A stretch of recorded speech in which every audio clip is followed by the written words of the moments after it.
এটা south Indian recipe, এখানে ভন্ডা বলে, আমরা বাংলায় ভাজিও বলতে পারি। এটা বানাতে আমি কি কি নিয়েছি দেখো। আমি পরিমাণ মতো ময়দা নিয়েছি, ময়দায় একটু লবণ দিয়ে দিলাম, আর দিব খুবই সামান্য করে একটু চিনি। এবার আমি টক দই দিয়ে দিব। টক দইটা বেশি দিলে ভালো হয়, যতটা বেশি দিতে পারবে। আমি পুরোটা টক দই দেইনি, বাকিটা আমি জল দিয়ে সুন্দর করে মেখে নেব। তোমরা ময়দার জায়গায় আটা দিয়েও করতে পারো, আবার আটা ময়দা দুটো মিক্সিং করেও দিতে পারো। এবার আমি এটা একটু জল দিয়ে সুন্দর করে মেখে নেব। একটু হাত দিয়ে পিটিয়ে পিটিয়ে সুন্দর করে করতে হবে। যতটা ভালো মাখা হবে ততটা বলগুলো সুন্দর ফ্লাফি হবে, ভাজিটা খেতেও ভালো হবে। আর এটা আমি কি করব, আমি সকালে টিফিন করব, তাই আমি রাতে এটা মেখে রাখছি। আর তোমরা বিকেলে করলে সকালবেলা মেখে রাখবে। এবার আমি মাখার পরে সকালবেলা এটা আমি রেখে আমি একটুখানি সোডা দিয়ে দিয়েছি, তোমরা বেকিং সোডাও দিতে পারো। আর দিয়েছি একটু কাঁচা লঙ্কা কেটে রেখেছি, গোটা একটু জিরে, আর একটুখানি আদা কুচি করেছিলাম, ওটা দিয়ে দিলাম। এটা দিয়ে ভালো করে আবার একটু ফেটিয়ে নেব সুন্দর করে। এগুলো দিলে একটা টেস্ট হয়। আর যদি কেউ এটা পছন্দ না করে, ডাইরেক্ট প্লেনও ভেজে নিতে পারো বলগুলো। বাচ্চারাও খুব পছন্দ করবে খেতে, এতটা নরম আর এতটা টেস্টি হয়। একবার করে খেয়ে দেখো যে কতটা সুন্দর হয়। দেখো আমারটা কেমন আমি করেছিলাম, ব্যাটারটা খুব নরমও হয়নি শক্তও হয়নি, নরম করা যাবে না। এবার আমি দেখো বলগুলো ভেজে নিচ্ছি। আমি কি করে দিচ্ছি, আমার হাতের দিকে তাকিয়ে দেখো। হাত মুট করে ওই ফাঁকা দিয়ে আমি ওইভাবে বলগুলো কেটে কেটে ছাড়বো, তাতে কি হবে, বলের শেপটা সুন্দর আসবে।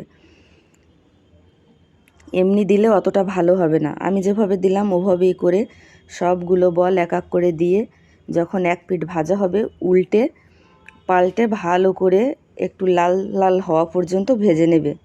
ভাজলেই খাওয়ার জন্য একদম রেডি হয়ে যাবে। এটা যত আগে ব্যাটারটা মেখে রাখবে ততটা সুন্দর হবে। আমার এক এক করে বলগুলো ভাজা হয়ে গেছে দেখো। এবার সাথে চাটনি দিয়ে খেলে খুবই ভালো লাগে। চাটনিটা আমি কি করে করেছি সেটাও দেখিয়ে দেব। দেখো আমার চাটনিটা। চাটনির জন্য আমি নিয়েছি দেখো, এখানে ছোলার ডাল ভাজাটা, এগুলো দোকানে কিনতে পাওয়া যায়, সেটা আমি নিয়েছি। আর দিয়ে দিলাম 3টে কাঁচা লঙ্কা, আর একটুখানি আদা কাঁচাই কেটে আমি রেখেছি, ওটা দিয়ে দিব। আর হালকা একটু দিলাম চিনি, খুবই কম দেবে চিনিটা, আর পরিমাণ মতো একটু লবণ। এবার আমি এটা গ্রাইন্ড করে নেব। গ্রাইন্ড করা হয়ে গেছে। এর মধ্যে আমি এখন ঠান্ডা জলই দিয়ে দেবো, নর্মাল যে জলটা আমরা খাই সেই জলটা দিয়ে আবার আমি গ্রাইন্ড করে নেব। লক্ষ্য রাখবে খুব পাতলা না হয় সেভাবে, যেমন আমরা ডাল করি ঘন ডাল, ঠিক ওরকমই হবে। আমারটা দেখলেই বুঝতে পারবে, পাতলা হলে খেতে টেস্ট হবে না।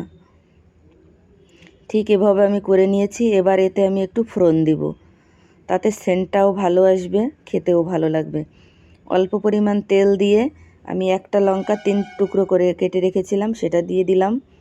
আর দিব গোটা সর্ষে আর কিছু কারি পাতা। এটা একটু গরম করে আমি চাটনির উপরে ঢেলে দিয়ে একটু মিশিয়ে নিব, খুবই সুন্দর হবে। দেখো আমার চাটনিটা একদম রেডি হয়ে গেছে। ওই ভাজির সঙ্গে চাটনি দিয়ে খেতে খুবই ভালো লাগে। এটা অন্ধ্রপ্রদেশে এভাবেই করে, এভাবেই খায়। তোমরা একবার খেয়ে দেখো, একবার খেলে বারবার খেতে ইচ্ছে করবে। আর ভিডিওটা ভালো লাগলে অবশ্যই একটা লাইক, কমেন্ট, চ্যানেলটা সাবস্ক্রাইব করে দিও, তাহলে আমার এই নতুন নতুন রেসিপিগুলো তোমরা প্রথম দেখতে পারবে। বেল আইকন বাটনটি দাবিয়ে দিও। একবার খেলে বুঝতে পারবে কতটা টেস্টি। ঠিক আছে, বাই।